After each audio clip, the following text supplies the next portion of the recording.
ইদারিং শুক্রবারে আমার বের হতে একদমই ভালো লাগে না, কারণ শুক্রবার খুব বেশি ভিড় থাকে। রাস্তাঘাট বড়, রেস্টুরেন্ট বলো, যেখানেই যাই না কেন মানুষের এত ভিড় থাকে, মনে হয় ঈদের দিনেও এত ভিড় থাকে।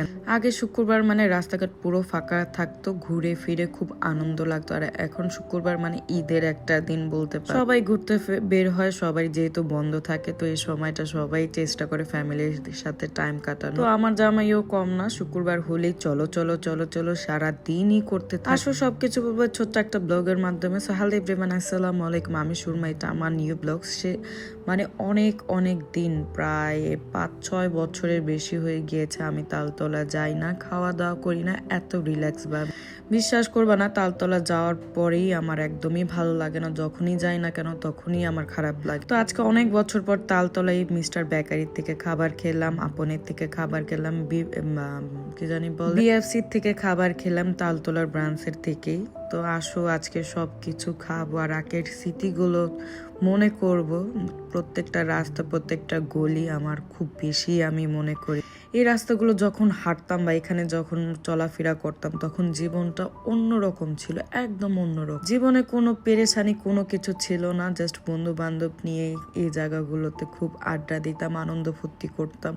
এগুলাই বারবার মনে পড়তেছে। বিশেষ করে আমার বেস্ট ফ্রেন্ড মুস্কান, ও যেহেতু মারা গিয়েছে, প্রায় 6-7 বছর হয়ে গিয়েছে। তো ওকে নিয়ে আমার অনেক বেশি এখানে চলাফেরা হতো বা ওর সাথে আমার সময় কাটানো হতো। এই আপনের এই সাইডে সব সময় আমরা কফি খেতাম, আড্ডা দিতাম। প্রায় 2 বছর এমন গিয়েছে যে আমি তালতলা মানে আপনের সামনে না আসলে আমার পেটের ভাত হজম হইতো না। তার জন্য প্রত্যেকটা গলি, প্রত্যেকটা মোড়, প্রত্যেকটা রেস্টুরেন্ট আমাদেরকে চিনতো। ইভেন আমরা রেগুলারই যেহেতু আসতাম, আমাদের মানে একদিন না গেলে ভালো লাগতো। ইভেন এখানে আসা, সময় কাটানো, আড্ডা দেওয়া খুব অন্যরকম একটা মজা ছিল। আসলে সবার জীবনেই যায়, বন্ধু বান্ধব নিয়ে একটা সময়, বেস্ট একটা সময় যায়, সেটা আমার ছিল এখানে। তারপর জীবনটা মনে হয় এক নিমেষেই ঘুরে গেল, মানে আগের মতো কিছুই নেই। আমার ফ্রেন্ডটাও মারা গেল, আমার মা বাবা মারা গেল, ওর মাও মারা গেল। মানে সবচেয়ে আজব কথা হলো, আমাদের ফ্রেন্ডদের মধ্যে কাউরই মা নেই, একদমই নেই। আমাদের প্রত্যেকটা বান্ধবীরই বলো, বন্ধুর বলো, সবারই মা মারা গিয়েছে। মানে আল্লাহ তাআলা একসাথে আমাদের মা বাবাকে নিয়ে গিয়েছে সবারই, মানে 6 মাস 1 বছর আগ পিছে করে সবার মা বাবা চলে গিয়েছে। ইভেন আমরা সবাই এতিম হয়ে গিয়েছি। আর এতিমের সাথে এখন কি হয় সেটা তো জানোই, বলে লাভ নেই। দুনিয়াটা আসলে নিঠুর, যতই মানুষ আপন ভাবুক না কেন, কিন্তু মা বাবার মতো ভালোবাসা তো আর কেউ দেয় না। এই যে চায়ের বাড়ি, এখানে এত পরিমাণ আড্ডা দিয়েছে, আর আপনের মানে পুরনো ব্রাঞ্চটাতে এত আড্ডা দিয়েছি যে আমরা গেলেই হতো, কিছু বলতে হতো না, অটোমেটিক খাবার দিয়ে ফেলতো। আসলে দিনগুলো খুব বেশি চোখে ভাসতেছিল, খুব বেশি মনে পড়তেছিল।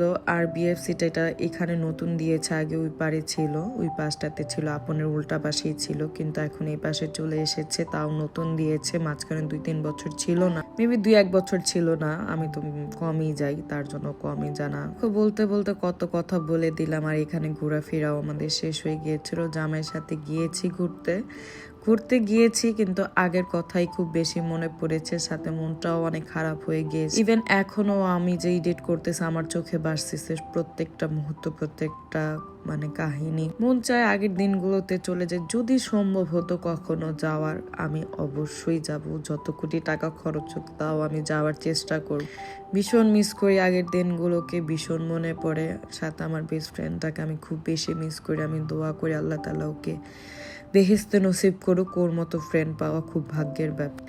তো যাই হোক, আমার ব্লগটা এতটুকুই ছিল। অনেক ইমোশনাল, অনেক কথাই বলে ফেললাম। কথা বলতে গেলে আসলে কত যে বলে ফেলে, কথা নিজেকে কন্ট্রোলও করতে পারি না। যাই হোক, আল্লাহ হাফেজ।